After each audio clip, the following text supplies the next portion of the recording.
This is Bryan Robinson of the Black Genius Art Show, and this is a David Charles ENT production.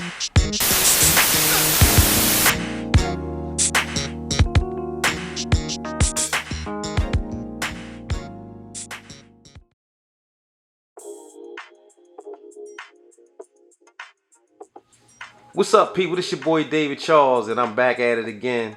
This is another David Charles ENT production, and I'm privileged to have my dude, fellow artist extraordinaire, a man of many talents, a man of many trades, brother Bryan Robinson of the Black Genius Art Show. Show love, show love. What's up, brother, man? How you feeling? I'm happy, yo. Yes, I'm sir. happy. I'm on some Roy Ayers right now. I see, Everybody man. love the sunshine, you know. That's how I feel every day, yo. Yeah, that's my soundtrack. That's your soundtrack, man. Well, I appreciate. First thing I want to appreciate. I appreciate you coming through. Thank you for having me, man. I don't know why I don't have no lights in the background, though. I wanted the lights in the background. We're gonna continue. Okay, now we got the set right, so. Yeah, we right. We good now. So we good to go now. The lights back there. I'm skating at the skate land. So we Couples back. only. Yeah, man. But yeah, I was excited to have you because you're a fellow artist. Thank you. I am. Yeah. I am a fellow artist. Yeah. So absolutely. So you're an artist that I've been following for years in the city, and I've been able to see you grow as an artist, as a business person. And it's extremely. I'm extremely fortunate to kind of see your growth. So what I always do when I conduct interviews is I try to get a little background, like what got you started. Now, first thing I know, are you from Baltimore City? I am from Baltimore. What part? Born and raised in Baltimore. I was born and raised in Baltimore, East Baltimore. East Baltimore. Yeah, the real East Baltimore. Like, John Hopkins is there, but before that whole gentrification happened, right, 1600 block of Wood Street. Okay. Born and raised. Right? So East Side. Okay, Okay. You got it. So how did you get started? Being an artist. Like, what was your beginning as an artist? What did that look like? Older parents. Older parents. If you got older parents, my mother had me when she was 39. My father was like, what, 38? Right. So if you got older parents, and you the baby, yeah, like, you're gonna get bored. So there you have it. My childhood was like creating new things. My brother, he went off to the army. My sister went off to the army. My other sister went off to college. Right. So I'm basically like the only child in a sense, and you got these two old parents that probably won't relate to you on everything. Right. So you had to create your own atmosphere, create your own toys and stuff like that. So Legos was my thing. Right. Like anything creative, like Legos and Play-Doh, that was my joint. Right. So I started to build my own situations, like take the Legos, build some environments. So I was always creative like that. Right. I wanted stuff, I would draw it. That was my way of getting active for stuff. I wanted a puppy for years and years, so I took all these like pictures of dogs and put them all around the house, hung from ceilings. I never got a dog at all, but wow, just that art was like my way to express what I need and what I wanted. So as a child, that's where I started, like just creating things that I wanted, things I wanted to see. Right. Like, I was signing my signature before I could write my name, because I just felt like if you had a signature, it was like something awesome to do. So I was just going around scrapping random stuff. Well, I was like, yeah. So I was kind of like cloning my own little signature at a young age, and I guess. Yeah, that's Sagittarius in me, man. I just kept creating. Yeah. I mean, that's dope, man. It's funny you said that, because I thought, I was the only person that did that. When I was a kid, I used to have what they call paper men, right? Mm-hmm. Where I would draw a toy that I wanted, that I didn't have, or a toy or somebody that I admired, and I would literally cut them out and play with them like toys until they tore. I mean, look, don't get me wrong. I had toys. I had toys. Yeah. My father was in construction, so like he would go and gut out houses and bring me all kind of toys. And we went to it was the Veterans Warehouse. Mm-hmm. They used to go there and get me so many toys on North Avenue and Harper Road. Right. So I had toys. Don't get me wrong, but it's just like. Yeah, like I was the kid in the block that was like, yo, come play with my toys. And like I would take the other kids' toys and show them how to play with their toys. Yeah. So like my creativity and like playing its and stuff like that, like we play its around the way too, but like right. I would switch it up. Let's play its while touching the ground. Oh, so, okay. So now we in East Baltimore row homes in the back. We got all these fences back there. So we over there jumping over fences, like not touching the ground. So it was always like trying to flip the creativity element. Right. No matter what I did. Right. So yeah.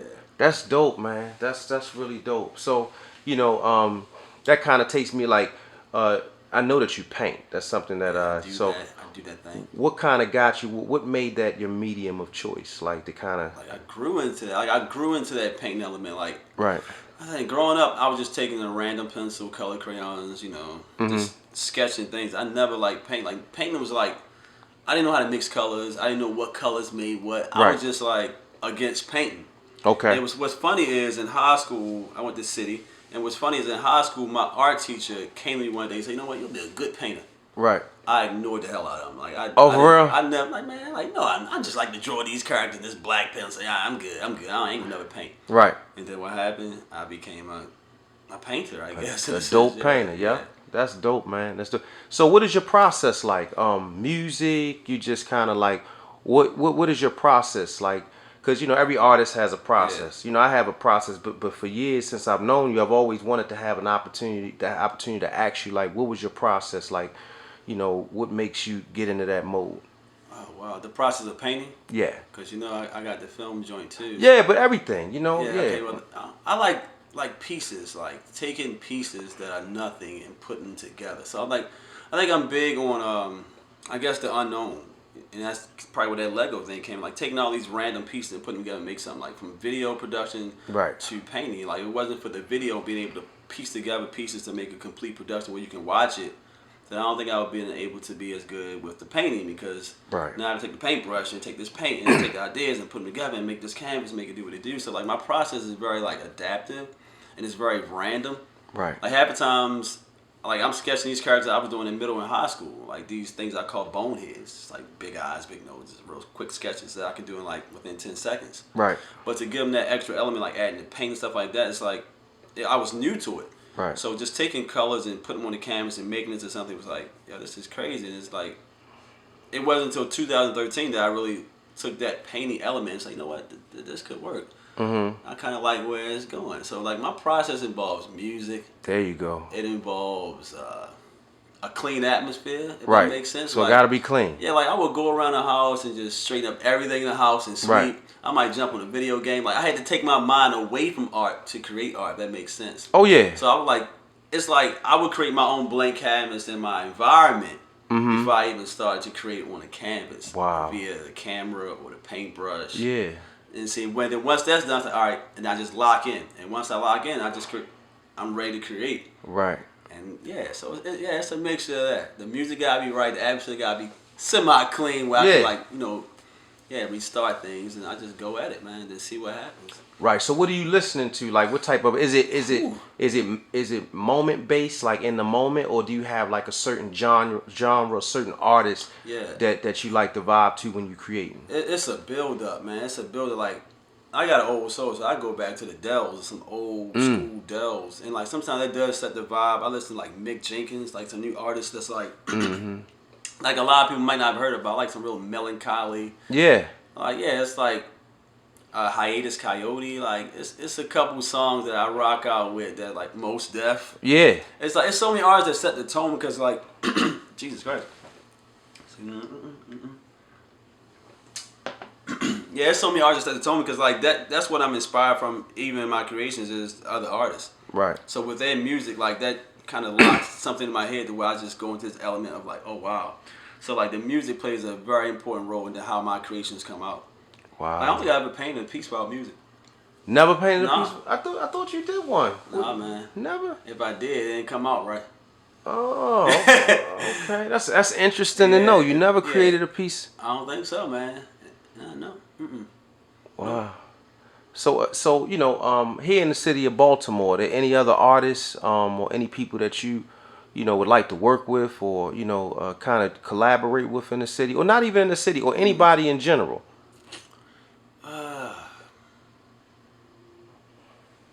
Not right now, no. No, just on a solo mission. I mean, I just can't think of nobody offhand that I want to collaborate with right now. Like I don't know. I think at this point, like I'm still like finding myself as an artist too. Right. In the sense where the artist forever changing, so it's like right. I don't know. I don't know. I can't pinpoint anybody that I say, oh, I gotta work with them. Right. Like I admire so many artists' work, and it's like as an artist, sometimes you gotta like this is what I do sometimes. Like sometimes I would look at people's Instagram and things like you get overwhelmed by like the style of this artist's work. So sometimes I gotta like put a wall around myself so I can lock into what I want to do. Yeah. And then once that's happened, then I just release myself again. Like, hey, I'm open again. Like, here I go. I'm here again. Right. Because sometimes as artists, we always borrow from other things we see. That's what art is. It's like you're borrowing and just remixing things. So it's like A way I try to limit that is to like Right.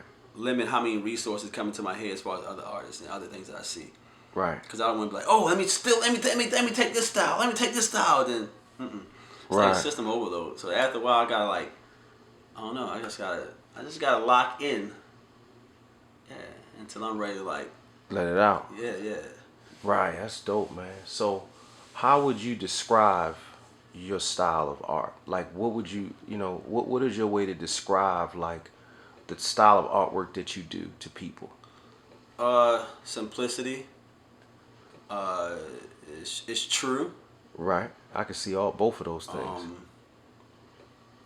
It's it's random, Right.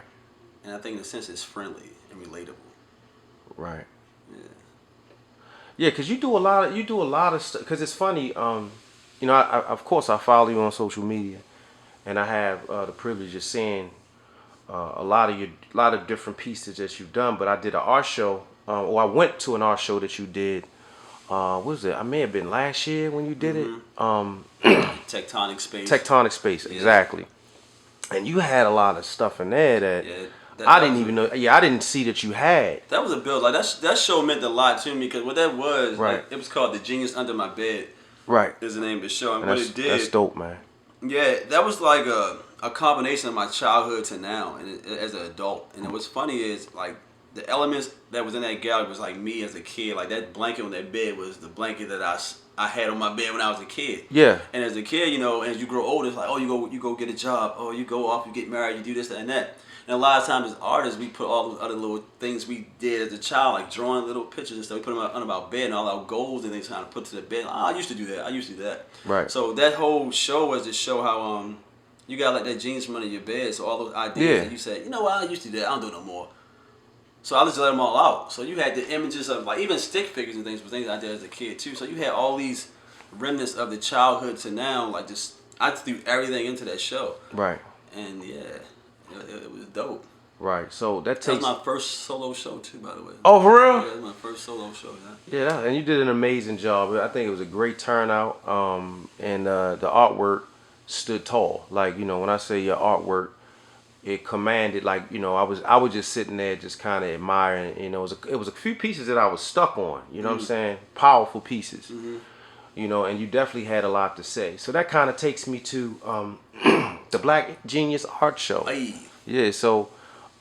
Could you kind of tell me about how that whole, because I think that let me just start by saying this. You know what's funny? That right there could have started the whole interview off right there. Yeah, but we gotta say that for the yeah. Cause I'm gonna come right back to this somehow. Watch. Yeah, the Black Genius Art Show. I just think that the concept, the idea behind it is brilliant.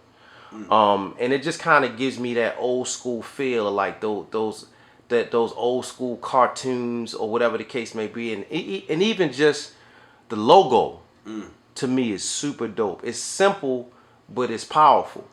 You know what I'm saying? And I've actually, from a distance, been able to see you kind of build your brand. It's crazy, yo. It's like an out of body type of thing for real. That's why even when you ask questions like who can I work with, like I don't even know. Because it's almost like I'm partnering with my art. It's like me, and then it's my art. Like it's like its own entity, and that's what that Black Genius Art Show.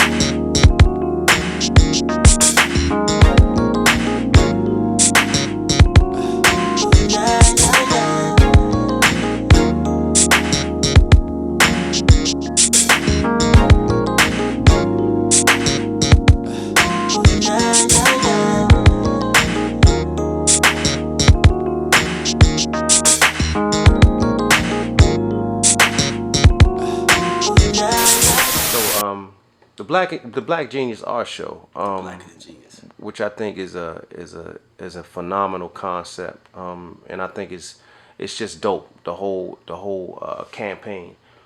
Could you tell me about how it kind of manifested or how you came about the Black Genius Art Show? Sure, yeah. So the Black Genius Art Show right now, I think it's an adaptive piece, yo. It's like it extended from, I guess, artistry as a whole. Like I started out doing a lot of video work, and just following that, I seen other people doing the same pattern of everyone has a camera, everyone's posting the same video. So it's like as an artist, when you feel like it's oversaturated, Right. you kind of like, you know what?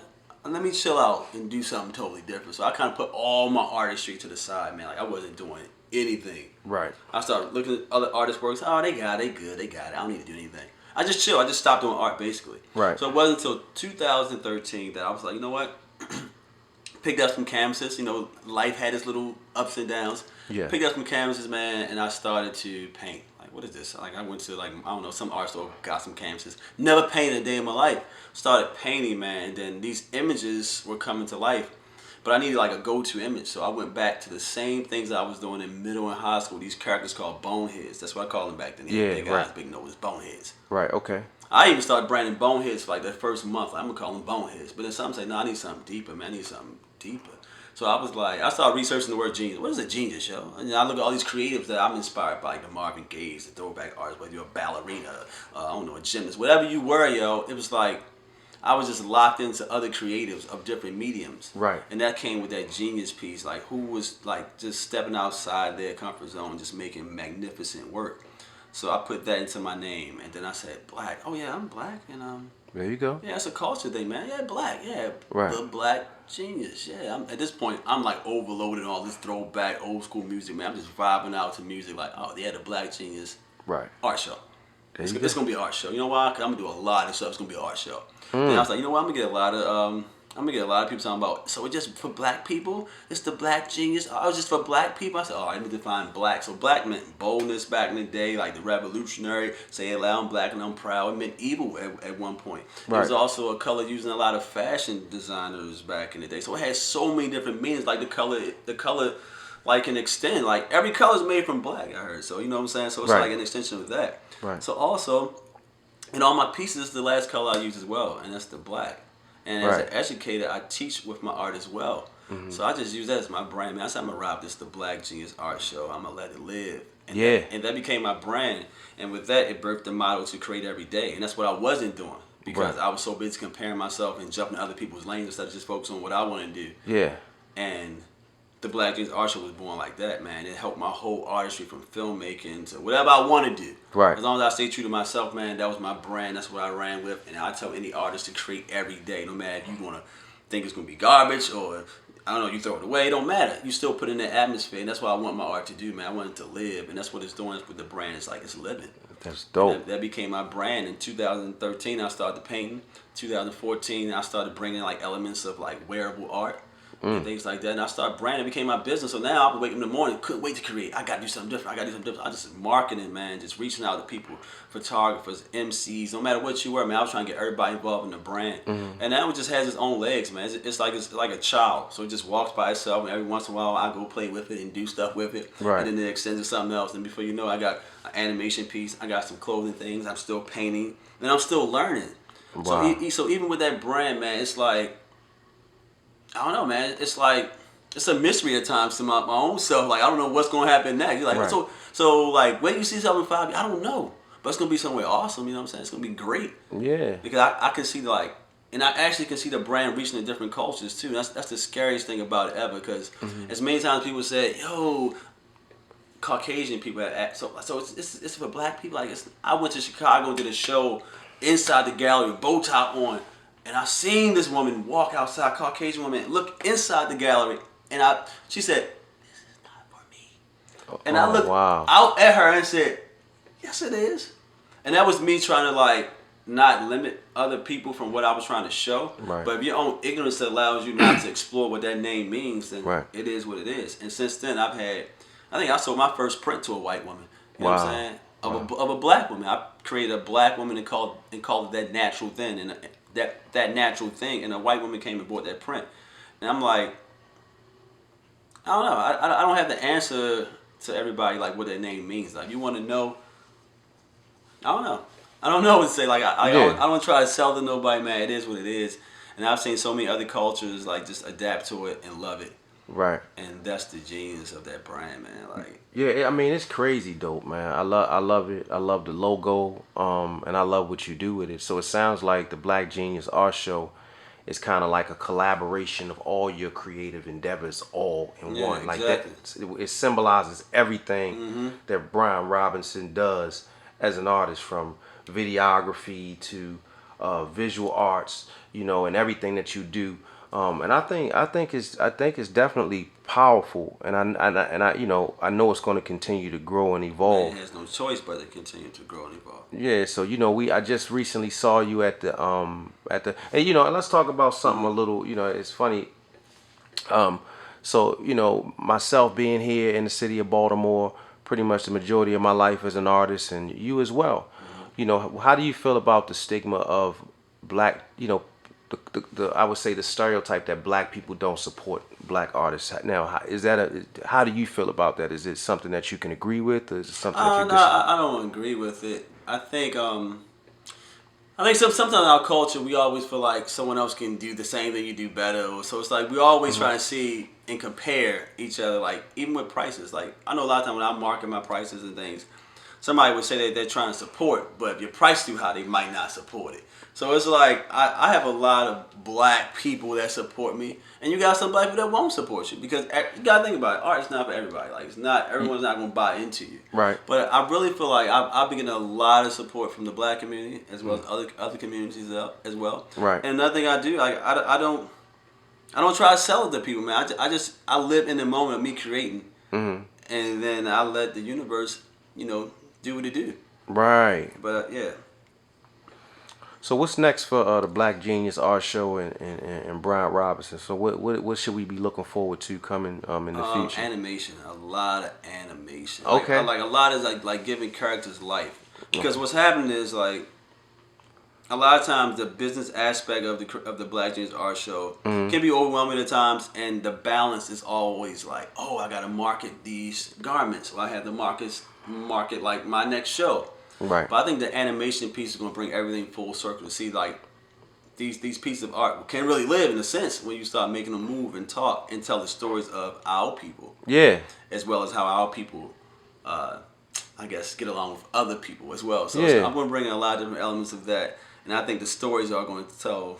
Yeah, the story's going to show. Yeah, and I can see that because I remember when I went to the art, when I did come to your first art show, you had an animation, and I think it was a dude that was driving a car, and a dude was digging in his nose and pulled a boogie out and flicked it on the car windshield. It was a whole piece inspired by Mos Def, the Boogeyman song on Mos Def album. So I kept the consistency of a boogie. Yeah. But also mixed in with some squeegee guys. The most simplest animation ever. I animated that on my bed. Right. In about 2 hours. It's just a real short clip.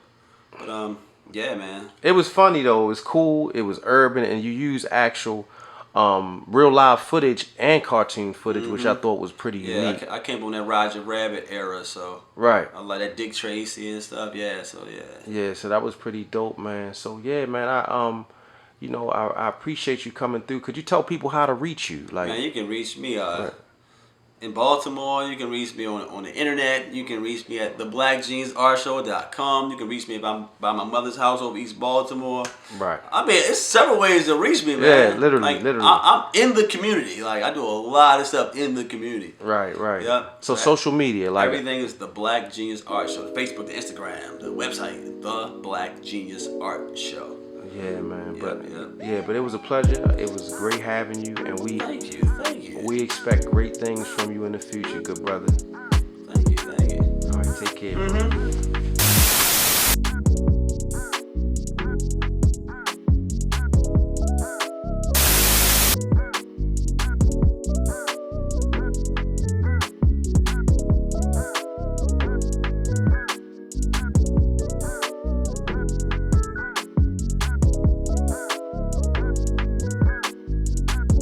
This is a David Charles ENT production.